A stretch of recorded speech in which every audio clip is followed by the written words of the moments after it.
Hi, it's Barb, Meeple PhD, with another Cosmic Game Connection.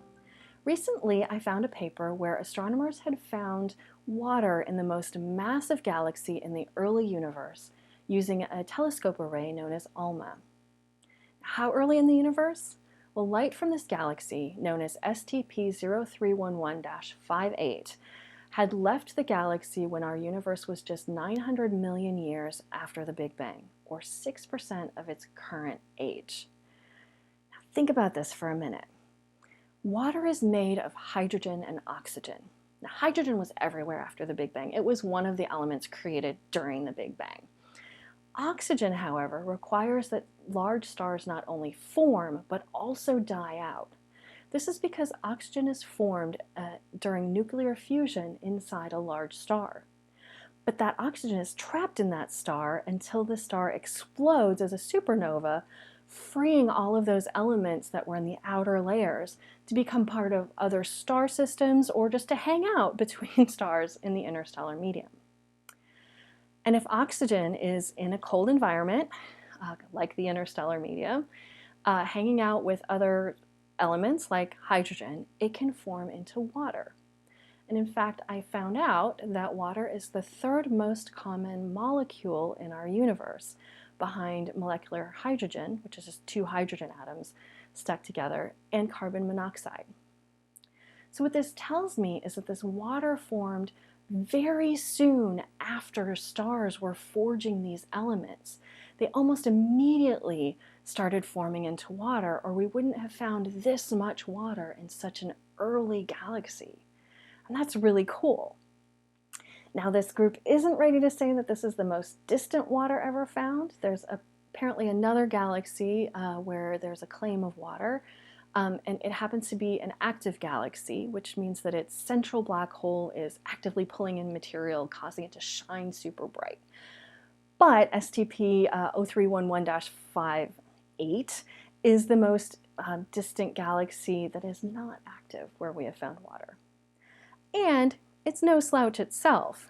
It is forming stars at a rate of about 4,000 solar masses a year. So 4,000 suns worth of material is turning into stars every single year in this galaxy.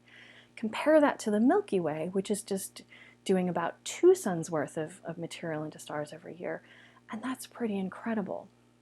And if you combine that with the water and think about some of these stars in this very distant galaxy are forming where there's water, and maybe there are some cool planets like our own that formed very early in the universe, which is amazing to think about.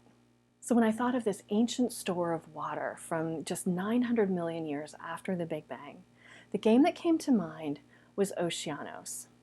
Oceanos is a quick drafting game where players are exploring deeper and deeper into the ocean, collecting aquatic wildlife, seeking out treasure, and studying the coral reefs, all while upgrading their submarines and trying to avoid the dreaded Kraken. So the game is set up by shuffling the 3 different level cards and placing them near the play area, choosing one each of the levels of Kraken and placing those face down in the play area, and then giving each player their chosen submarine and all the upgradable parts that go with it. The game is played over 3 rounds of 5 turns each. On a turn, there's an expedition captain who deals out cards to all of the other players, but not themselves.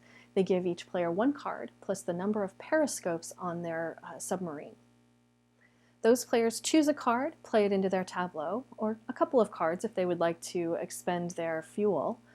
And then they all reveal their cards simultaneously and then give the expedition leaders their cast-offs. The expedition leader chooses a card to play into their tableau.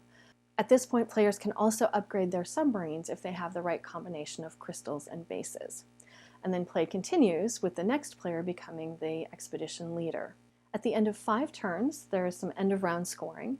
Players all count up how many animals they have collected on their cards of that level, subject to how many they are able to take on in their aquarium. And then they also get points for the tail of their submarine, and whoever has collected the most Kraken eyes takes the Kraken penalty. Then you're ready to go with the next round using the next level of cards and the next expedition leader. At the end of 3 rounds, there is some additional scoring where players count up the number of contiguous coral reefs that they have on their cards, and also collect bonuses from treasures that their scuba divers have discovered. And the player with the most points wins the game. This game has become a staple in our collection. It plays very quickly. It plays 5 players, which is great on game nights when we don't quite want to break up into 2 groups yet. It plays with beginner players fairly well. The teach can be a little onerous because there's a lot kind of going on at first that you need to explain about the animals and the coral and the kraken eyes and the treasure chests and how you upgrade from one submarine piece to another and that sort of thing. But once we've gotten our friends through a couple of rounds of the game, it kind of just clicks. And we've had really good luck with this game, even with new players. I love the art in this game, not just the creatures under the sea, but also the submarines. Each of them has their own personality and they change a little bit as you upgrade from piece to piece. And it's so much fun and satisfying to do those upgrades as you go throughout the game. And of course, it's the depths of water that you are exploring in this game that made me think about Galaxy STP-0311-58 and the water that they discovered there. So the next time you find yourself starting round 3 and exploring the absolute depths in Oceanos, take just 1 minute to think about where that water might have been before it became part of our ocean here on Earth. Thanks for joining me. If you have any questions about the science or the game, leave them in the comments below.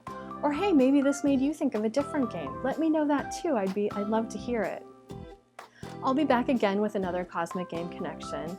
In the meantime, though, you can follow me on Instagram and Twitter as @MaplePhD.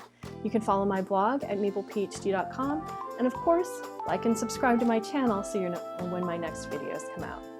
Thanks for joining me.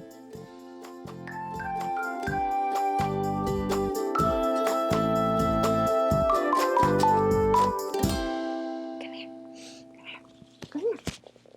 The game is set up by holding the kitten and petting her and showing her to the camera and letting her purr for a minute.